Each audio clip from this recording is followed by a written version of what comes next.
पुरानी पेंशन की बहाली के मुद्दे पर आंदोलित सरकारी कर्मचारियों के बढ़ते प्रभाव के बीच मुख्यमंत्री नीतीश कुमार की तरफ से दिए जा रहे झटके को देखते हुए आखिरकार प्रधानमंत्री नरेंद्र मोदी झुकने के लिए तैयार हो गए। दरअसल पुरानी पेंशन की बहाली के मुद्दे पर आंदोलित सरकारी कर्मचारियों ने जबरदस्त तरीके से पूरे बिहार में एंटी इनकम्बेंसी का माहौल पैदा कर दिया है और इसके नाते से प्रधानमंत्री नरेंद्र मोदी समेत मुख्यमंत्री नीतीश कुमार की टेंशन बढ़ी हुई है। और इसी मामले को देखते हुए जैसे ही मुख्यमंत्री नीतीश कुमार ने प्रधानमंत्री नरेंद्र मोदी को सख्त तेवर दिखाया, उसके बाद फौरन प्रधानमंत्री नरेंद्र मोदी झुकने के लिए तैयार हो गया। माना जा रहा है कि एनडीए के घटक दलों की एक बड़ी बैठक होने वाली है। इस बैठक में प्रधानमंत्री नरेंद्र मोदी पुरानी पेंशन की बहाली के मुद्दे के साथ साथ अन्य एंटी इनकम्बेंसी वाले मुद्दों को लेकर के चर्चा करेंगे और इन सभी मुद्दों का स्थायी समाधान निकालने की कोशिश करेंगे और आगामी बिहार विधानसभा चुनाव को लेकर के अपनी रणनीति भी स्पष्ट करेंगे, ताकि आगामी समय में जो बिहार का विधानसभा चुनाव है वो इन मुद्दों को लेकर के किस तरीके से हल किया जाए और कैसे इन मुद्दों से निपटा जाए, इस पर पूरी रणनीति बनेगी। क्योंकि एनडीए के घटक दलों की टेंशन बढ़ा रखी है पुरानी पेंशन की बहाली के मुद्दे पर आंदोलित सरकारी कर्मचारियों ने।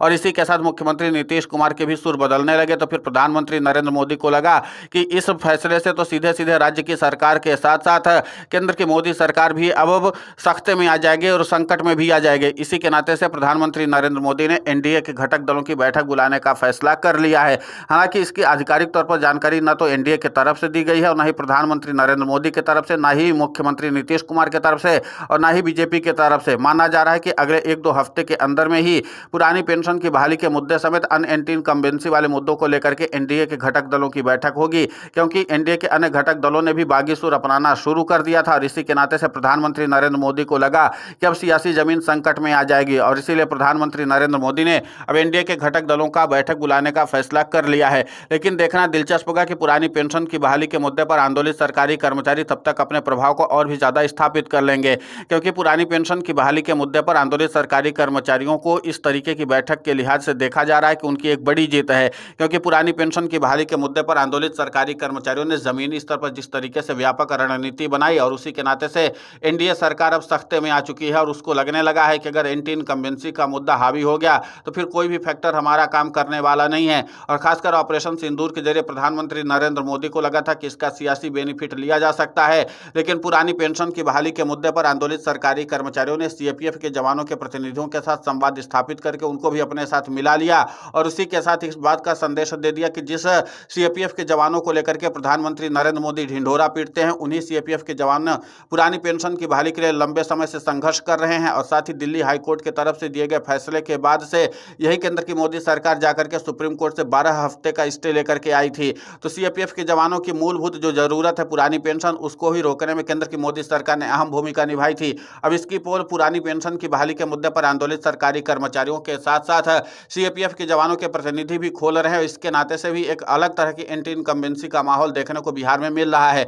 इसका मतलब साफ है कि पुरानी पेंशन की बहाली के मुद्दे पर सिर्फ प्रधानमंत्री नरेंद्र मोदी ही घिरते नजर नहीं आ रहे हैं, बल्कि बीजेपी के साथ साथ अन्य घटक दल भी अब घिरते हुए नजर आ रहे हैं। और इसी के नाते से प्रधानमंत्री नरेंद्र मोदी समेत एनडीए के अन्य घटक दलों को भी चिंता सताने लगी कि कहीं सियासी संकट हमारे ऊपर ही ना आ गिरे। क्योंकि पुरानी पेंशन की बहाली के मुद्दे पर आंदोलित सरकारी कर्मचारी इस बार रैली या धरना प्रदर्शन करके अपने पक्ष में सियासी माहौल बनाने की कवायद नहीं कर रहे हैं, बल्कि पुरानी पेंशन की बहाली के मुद्दे पर आंदोलित सरकारी कर्मचारियों ने गुरिल्ला तरीके से ही ग्राउंड जीरो पर काम किया। और उसका नतीजा अब यह है कि तमाम बीजेपी के नेता हो या फिर जेडीयू के नेता हो इस बात को स्वीकार कर रहे हैं कि पुरानी पेंशन की बहाली का मुद्दा इस बार बिहार में बहुत ज्यादा हावी है। और खासकर सीएपीएफ के जवानों की रुकू ही पुरानी पेंशन ने भी अब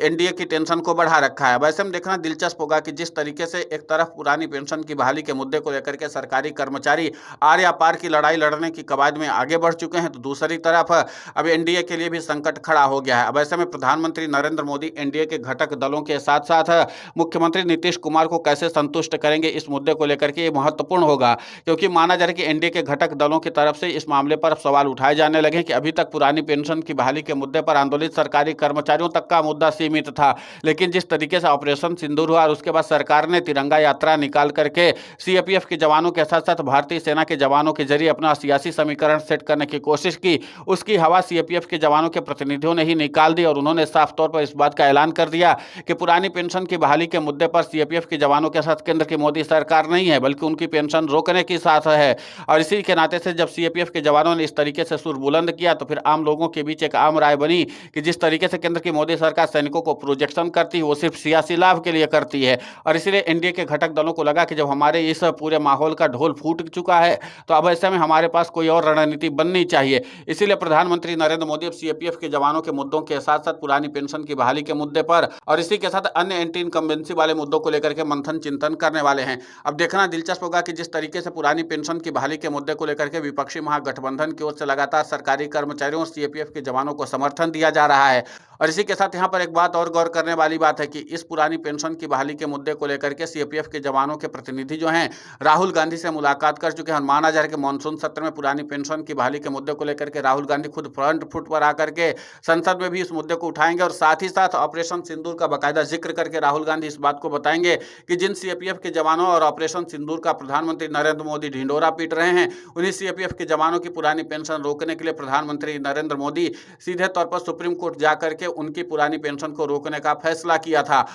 और दिल्ली हाईकोर्ट ने इस बात का फैसला दिया था कि सीधे सीधे इन सीएपीएफ के जवानों को पुरानी पेंशन का लाभ मिलना चाहिए। तो कुल मिलाकर के कि एनडीए की बैठक में प्रधानमंत्री नरेंद्र मोदी कौन सी रणनीति अख्तियार करेंगे, ये देखना दिलचस्प होगा। लेकिन इतना तो तय है कि सीएपीएफ के जवानों के साथ साथ पुरानी पेंशन की बहाली के मुद्दे पर आंदोलित सरकारी कर्मचारियों और मुख्यमंत्री नीतीश कुमार और एनडीए के अन्य घटक दलों ने भी प्रधानमंत्री नरेंद्र मोदी को झुकने के लिए मजबूर कर दिया है और प्रधानमंत्री नरेंद्र मोदी बैठक बुलाने के लिए मजबूर हुए हैं। फिलहाल इस पूरे घटनाक्रम को लेकर के आपकी प्रतिक्रिया बहुत महत्वपूर्ण होती है, आप हमें कमेंट करके जरूर बताएं। साथ ही पुरानी पेंशन की बहाली के मुद्दे पर हम लगातार आंदोलित होकर के खबरें चला रहे हैं। आप हमारे समर्थन के लिए चैनल को सब्सक्राइब करें, खबर को ज़्यादा से ज़्यादा शेयर करें ताकि पुरानी पेंशन की बहाली का मुद्दा और बुलंद हो।